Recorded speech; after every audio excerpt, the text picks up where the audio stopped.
രാവിലെ 10-11 മണിക്കൊക്കെ ശേഷം പ്രതിപക്ഷ നേതാവ് എത്തുമ്പോഴത്തേക്കും നല്ല വെയിൽ അവിടെ കൊള്ളുന്നുണ്ടാവും. തലശ്ശേരിയിലെ പരിപാടി എങ്ങനെ ഉണ്ടായിരിക്കുന്നു വെച്ചപ്പോൾ അവരെന്നോട് പറഞ്ഞത് അത് അവിടെ വന്ന് കണ്ടാ മതി എന്നാണ് എന്നോട് പറഞ്ഞത്. ഈ സംഗമത്തിലേക്ക് കടന്നു വന്ന ഐക്യജനാധിപത്യ മുന്നണിയുടെ മുഴുവൻ സഹപ്രവർത്തകർക്കും, ഞങ്ങളെ കേൾക്കുന്നതിന് വേണ്ടി വന്നു ചേർന്നിട്ടുള്ള മുഴുവൻ ജനാധിപത്യ വിശ്വാസികൾക്കും പ്രതിപക്ഷ നേതാവിന്റെ ഈ ജാഥയെ തലശ്ശേരി ടൗണിലുടനീളം കൈകൾ വീശി ആശീർവദിച്ച് അനുഗ്രഹിച്ച് തംസപ്പും കൊടുത്ത് സല്യൂട്ടും കൊടുത്ത് ആനയിച്ചിങ്ങോട്ടേക്ക് കടന്നു വന്ന തലശ്ശേരിയിലെ മുഴുവൻ ജനതയ്ക്കും ഹൃദയം നിറഞ്ഞ നന്ദിയും സ്നേഹാഭിവാദ്യങ്ങളും അറിയിക്കാൻ ആഗ്രഹിക്കുകയാണ്. പ്രതിപക്ഷ നേതാവ് എന്നോട് പറഞ്ഞു, കുഞ്ഞാലൂർ സാഹിബിന്റെ പ്രസംഗത്തിൽ 1-2 വരി, ആ 2 വരി കൊണ്ട് ഈ ജാഥ എന്തിനാണെന്നുള്ളത് അവർക്ക് മനസ്സിലാവും.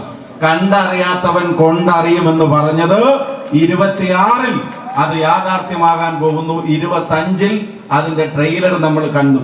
CPM വിചാരിക്കുന്ന പഞ്ചായത്ത് തെരഞ്ഞെടുപ്പ് പടമായിരുന്നു എന്നുള്ളത്. പഞ്ചായത്ത് തെരഞ്ഞെടുപ്പ് പടമല്ല, മെയിൻ പടം വരാനിരിക്കുന്നേ ഉള്ളൂ. പഞ്ചായത്ത് തെരഞ്ഞെടുപ്പ് ഒരു ട്രെയിലർ ആയിരുന്നു എന്നുള്ളത് നിയമസഭാ തെരഞ്ഞെടുപ്പ് വരുമ്പോൾ നിങ്ങൾക്ക് ബോധ്യപ്പെടും. ഞാൻ ഒരു കാര്യം മാത്രം പറയാൻ ആഗ്രഹിക്കുന്നു.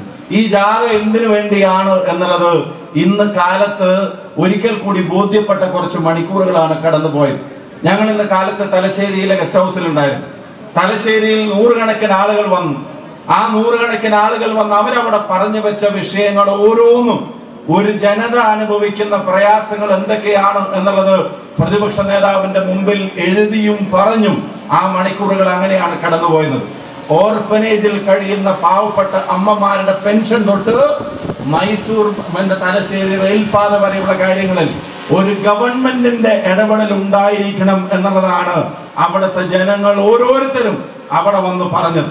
പെൻഷനെ സംബന്ധിച്ച്, ക്ഷേമനിധിയെ സംബന്ധിച്ച്, ഇവിടുത്തെ ബസ് ഓണേഴ്സിന്റെ പ്രയാസങ്ങൾ, ട്രാഫിക്കിന്റെ പ്രശ്നങ്ങൾ, ഹൈവേയുടെ പ്രശ്നങ്ങൾ, ഈ തീരദേശത്തിന്റെ പ്രശ്നങ്ങൾ, കർഷകരുടെ പ്രശ്നങ്ങൾ ഓരോന്നും അവരെ കേട്ട് അവരിൽ നിന്ന് പരാതികൾ ഏറ്റുവാങ്ങിയ ശേഷം പ്രതിപക്ഷ നേതാവ് പറഞ്ഞത് ഇത് കേവലം ഏറ്റുവാങ്ങലായിരിക്കില്ല, ഇത് മേടിച്ചു വെക്കലുമായിരിക്കില്ല. കേരളത്തിൽ ഐക്യജനാധിപത്യ മുന്നണിയുടെ ഒരു ഗവൺമെന്റ് വന്നാൽ സംസ്ഥാനത്തുടനീളമുള്ള ജനങ്ങളെ ബാധിക്കുന്ന പ്രശ്നങ്ങളും നിങ്ങൾ പറഞ്ഞു, ഇവിടുത്തെ സ്പെസിഫിക് ആയിട്ടുള്ള പ്രശ്നങ്ങളും പറഞ്ഞു. ഒരുറപ്പ് ഞാൻ പറയുന്നു, ഈ പ്രശ്നപരിഹാരത്തിന് മുൻകൈയെടുക്കൽ UDFന്റെ ഒരു പ്രധാനപ്പെട്ട അജണ്ടയായിരിക്കും എന്നുള്ളത് അവിടെ വന്ന മുഴുവൻ ആളുകളോടും പറഞ്ഞു.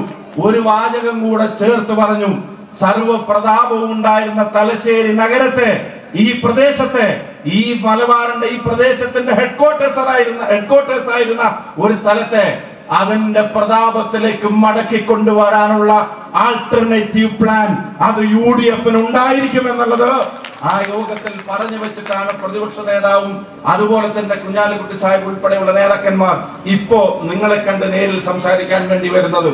ഒരു ജാഥ വേറെയും നടക്കുന്നുണ്ട്. ആ ജാഥ വികസന ജാഥ എന്നാണ് അതിന്റെ പേര്. പക്ഷെ വികസനമല്ലാത്ത മറ്റെല്ലാം ആ ജാഥയിൽ ചർച്ച ചെയ്യുന്നുണ്ട്. അത് വികസന ജാഥയല്ല, അത് വിദ്വേഷ ജാഥയാണ് എന്നുള്ളത് അവരുടെ പ്രസംഗം കേൾക്കുമ്പോൾ നിങ്ങൾ അറിയുന്നുണ്ട്. ആ ജാഥ നടത്തുന്നത് കേരളത്തെ വികസിപ്പിക്കാനല്ല, ആ ജാഥ നടത്തുന്നത് കേരളത്തെ തമ്മിലടിപ്പിക്കാനാണ്. ഈ ജാഥ നടത്തുന്നത് കേരളം ഒരുമയോടെ പുതിയ വികസന സ്വപ്നങ്ങൾ കാണുന്ന ഒരു പുതിയ യുഗത്തിലേക്ക് കേരളത്തെ നയിക്കാൻ വേണ്ടിയാണ്. ജനങ്ങളെ കേൾക്കുന്ന ജാഥ. ഇന്ന് അവിടെ കൂടിയിരുന്ന ആളുകളോട് പ്രതിപക്ഷ നേതാവ് പറഞ്ഞു, ഇതാണ് പൗരപ്രമുഖരുടെ മീറ്റിംഗ്. പൗരപ്രമുഖരെന്ന് പറഞ്ഞത് ആരാ? അവിടെ പാവപ്പെട്ട തൊഴിലുറപ്പ് തൊഴിലാളിയുടെ അമ്മ അവരുടെ പ്രയാസം പറഞ്ഞു, അതാണ് പൗരപ്രമുഖ. അവിടെ ഹരിതകർമ്മസേനയുടെ പ്രയാസം പറഞ്ഞു, അതാണ് പൗരപ്രമുഖ. മത്സ്യത്തൊഴിലാളികൾ പ്രയാസം പറഞ്ഞു, അതാണ് പൗരപ്രമുഖർ. ആരോഗ്യ മേഖലയിലെ പ്രയാസങ്ങൾ പറഞ്ഞു, അതും പൗരപ്രമുഖരുടെ ഭാഗം. വ്യാപാരികൾ പറഞ്ഞു, വ്യവസായികൾ പറഞ്ഞു, തൊഴിലാളികൾ പറഞ്ഞു. അതുപോലെ തന്നെ നിങ്ങൾക്കറിയാം, ഖാദിയിൽ ജോലി ചെയ്യുന്നവർ പറഞ്ഞു, ഹാൻഡ് വീവിൽ ജോലി ചെയ്യുന്നവർ പറഞ്ഞു, ഓരോരുത്തരും കച്ചവടക്കാർ പറഞ്ഞു. ഈ തലശ്ശേരി പട്ടണത്തിന്റെ ഹൃദയത്തിലൂടെ കടന്നു പോകുന്ന 1400 വ്യാപാരികൾ, അവരുടെ പ്രതിനിധികൾ വന്നു. സ്ഥലം സർക്കാരിന്റെ വികസന പ്രവർത്തനങ്ങൾക്ക് കൊടുക്കാൻ തയ്യാറായി വന്നിട്ട് അതിൽ തീരുമാനമാവാതെ വർഷങ്ങൾ കയ്യാലപ്പുറത്തെ തേങ്ങ പോലെ നിൽക്കുന്ന ആളുകൾ, അവരൊക്കെ അവരുടെ പ്രയാസങ്ങൾ, സങ്കടങ്ങൾ, അവരുടെ സങ്കടക്കടല് അതവിടെ വന്ന് കെട്ടഴിച്ചിട്ടുണ്ടെങ്കിൽ പത്രസമ്മേളനത്തിൽ പറഞ്ഞതുപോലെ ഒരു സർക്കാരില്ലായ്മക്കെതിരായി കേരളം നടത്തുന്ന മുന്നേറ്റം കൂടിയാണ് ഈ പുതുയുഗ യാത്ര. ഇത് കോൺഗ്രസിന് വേണ്ടിയോ ലീഗിന് വേണ്ടിയോ UDFന് വേണ്ടിയോ നടത്തുന്ന ജാഥയല്ല. ഇത് കേരളത്തെ വീണ്ടെടുക്കാൻ, ഈ നാട്ടിലെ ജനതയുടെ അനുഗ്രഹത്തോടെ നടക്കുന്ന യാത്രയാണ് എന്ന് മാത്രം സൂചിപ്പിക്കാൻ ആഗ്രഹിക്കുന്നു.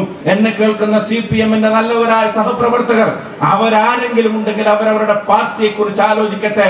പത്മകുമാർ പാർട്ടിയുടെ ഉള്ളിലും അതുപോലെ തന്നെ കുഞ്ഞികൃഷ്ണൻ പാർട്ടിയുടെ പുറത്തുമാണെങ്കിൽ നിങ്ങളുടെ പാർട്ടിക്ക് എവിടെയാണ് തെറ്റുപറ്റുന്നത് എന്നുള്ളത് നിങ്ങൾ തിരിച്ചറിയട്ടെ. അദ്ദേഹം പറഞ്ഞ പോലെ പ്രവർത്തകർ നേതൃത്വത്തെ തിരുത്തുന്ന ഒരു തെരഞ്ഞെടുപ്പ് ഇവിടെ വരാൻ പോകുന്നു. രക്തസാക്ഷി കുടുംബങ്ങൾ, ജീവൻ ബലിയർപ്പിക്കപ്പെട്ടവർ, അവരുടെ പേരിൽ പോലും തട്ടിപ്പ് നടത്തുന്നവർ, അയ്യപ്പന്റെ പേരിൽ തട്ടിപ്പ് നടത്തുന്നവർ, ജനങ്ങളെ തമ്മിലടിപ്പിക്കുന്നവർ, നരേന്ദ്രമോദിയുടെ പ്രസംഗത്തിന് സജി ചെറിയാന്റെ ടീസർ ഇറക്കുന്നവർ, ഒരു കാര്യം അവർ തിരിച്ചറിയണം.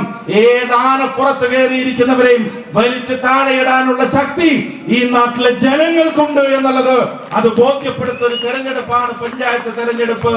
പാർട്ടിയെ സ്നേഹിക്കുന്നവരും ഭരണത്തെ സ്നേഹിക്കുന്നവരും എന്ന തലത്തിൽ CPM-ൽ വിഭാഗീയതയുണ്ട്. പാർട്ടിയെ സ്നേഹിക്കുന്നവരും ഭരണത്തെ മാത്രം സ്നേഹിക്കുന്നവരെ തിരുത്താൻ പാർട്ടിയെ സ്നേഹിക്കുന്നവരുടെ മുമ്പിൽ ഇത്തവണ ബാലറ്റ് മെഷീൻ വന്നാൽ അവരും വോട്ട് ചെയ്യാൻ പോകുന്നത് ഐക്യ ജനാധിപത്യ മുന്നണിക്കായിരിക്കുമെന്ന് തെളിയിക്കുന്ന ഉജ്ജ്വലമായ യാത്രക്ക് നേതൃത്വം നൽകുന്ന പ്രിയപ്പെട്ട പ്രതിപക്ഷ നേതാവിന് കഴിഞ്ഞ ദിവസം മനോരമയുടെ ന്യൂസ് മേക്കർ അതും ജനങ്ങൾ കൽപ്പിച്ചു കൊടുത്ത ഒരു പുരസ്കാരമാണ്. ആ ജനപിന്തുണ ഐക്യ ജനാധിപത്യ മുന്നണിക്കാണ്.